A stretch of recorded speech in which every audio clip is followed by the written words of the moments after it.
En réalité, l'importance des gestes, elle n'est pas là où on croit. C'est juste un code en fait. Un code entre votre cheval et vous. Mais moi, je prends un cheval, je vais prendre le code inverse et mon cheval, il va faire la même chose.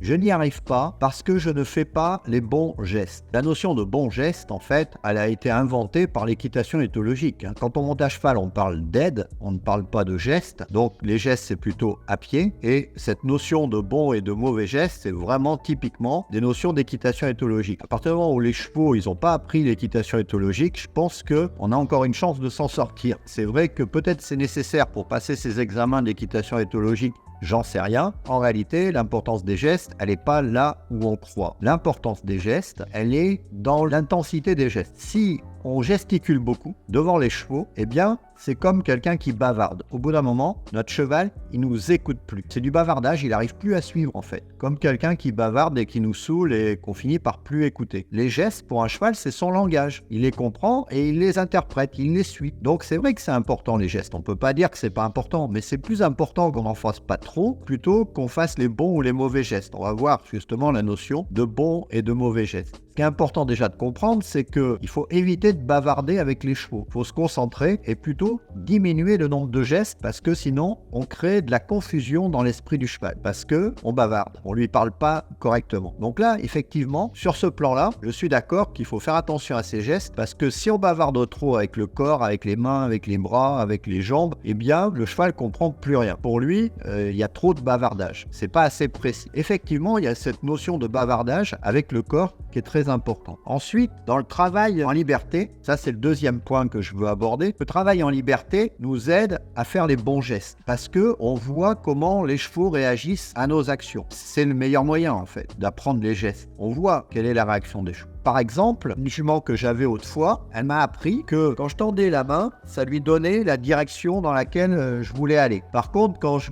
plaquais le chambrière derrière elle, ça ne lui faisait pas d'effet. Mais le fait de tendre la main sur le côté, lui montrer l'endroit où je voulais qu'elle aille, eh ben, ça marchait bien, ça me permettait de lui donner la direction et de lui dire que je voulais qu'elle avance et qu'elle aille vers un endroit. Donc j'ai appris ça par une jument et j'ai reproduit ça avec les autres et effectivement ça marche pas trop mal. Donc très important le travail en liberté parce que ça permet d'apprendre finalement le langage des chevaux en fait. Puisque s'ils réagissent pas comme on veut, c'est qu'on était mal placé, c'est qu'on a fait les mauvais gestes, c'est qu'on n'avait pas les bonnes intentions. Et justement, mon inspirateur pour ça, c'est Klaus Ferdinand Hempfling avec son livre Danser avec les chevaux, parce que c'était un ancien danseur, Hempfling, il avait des gestes très fluides en fait. Il travaillait avec les chevaux en liberté comme s'il faisait une danse avec un partenaire, donc dans la fluidité. Il cherchait beaucoup de fluidité dans ses mouvements. Et les chevaux comprenaient instantanément, même des chevaux sauvages, ils comprenaient instantanément ce qu'ils voulaient. Donc ça m'a beaucoup inspiré. Le troisième point, c'est que est-ce qu'il existe des bons ou des mauvais gestes? Alors effectivement, il existe des mauvais gestes. Le mauvais geste, c'est un geste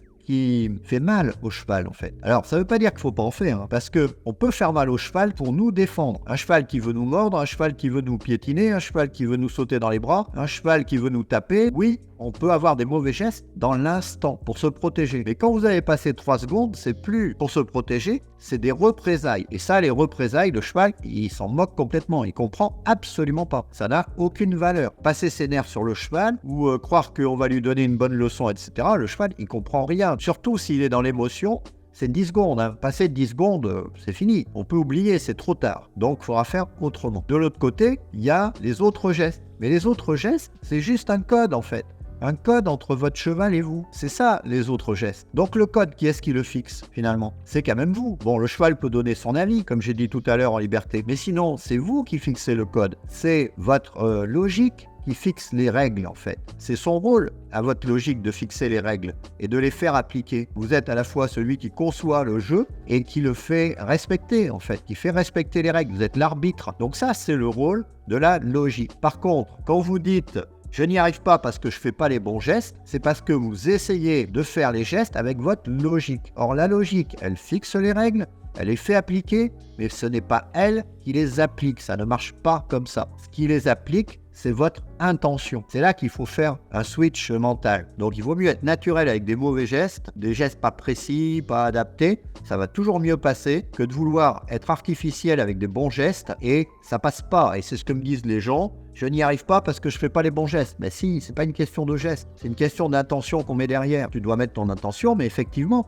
tu as créé un code. Parce que les gestes, c'est des codes. Mais moi, je prends un cheval, je vais prendre le code inverse et mon cheval, il va faire la même chose. Pourquoi le code inverse? Parce que si je dresse mon cheval au code inverse, il fera pareil. C'est nous qui éduquons nos chevaux au code que l'on veut. Les chevaux, ils naissent pas avec les codes dans la tête, ou très peu. On peut très bien créer notre propre langage. Et d'ailleurs, les gestes de l'équitation éthologique, c'est des langages créés. C'est pas des langages naturels du tout. Je connaissais quelqu'un dans l'équitation western qui, quand il mettait les jambes, le cheval reculait. Ça le faisait rire. Quand il faisait monter son cheval, les gens ils mettaient les jambes pour avancer, le cheval il reculait. Il avait été éduqué comme ça, le cheval. Les jambes, ça veut dire reculer, donc le cheval il reculait. Et c'était pas du tout le code habituel, mais ça prouve bien que tout ce qu'on fait avec nos chevaux, c'est des codes appris par le cheval. Alors évidemment, quand vous avez un cheval qui a appris des codes et que vous en mettez un autre, forcément, c'est un peu compliqué, je suis d'accord. Mais si c'est votre cheval, vous pouvez lui apprendre le code que vous voulez. Ça peut être avec le stick, ça peut être avec le doigt. Moi, la jambette, je la fais avec le doigt ou avec le genou. Je lève le genou pour que mon cheval lève la jambe. J'ai pas besoin de bâton pour faire la jambette, ou avec la main même sur le licol, j'arrive à faire la jambette à pied. J'ai fait une vidéo là-dessus où je fais la jambette sans stick, parce que j'étais allé voir des spectacles avec plein d'artistes et ils avaient tous un stick pour faire la jambette. Mais ça sert à rien un stick pour faire la jambette.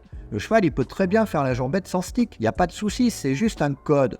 Donc on crée le code et le cheval va le faire. Là où on peut dire qu'il y a des mauvais codes, c'est quand le cheval a été éduqué à un code. Si on n'utilise pas le code avec lequel il a été éduqué, ça va le perturber. Bien que les chevaux font bien la différence entre les différents humains avec qui ils sont en contact. Ils peuvent très bien avoir un code pour un humain et un autre code pour un autre humain. C'est pas impossible, c'est pas l'idéal, mais c'est pas impossible. Le cheval s'adapte à l'humain malgré le code en fait. Il s'adapte à l'humain et surtout à l'intention de l'humain. Donc c'est pour ça que j'en reviens toujours à cette intention qui fait le boulot et c'est là-dessus qu'il faut travailler. Voilà, bonne soirée tout le monde, à la semaine prochaine.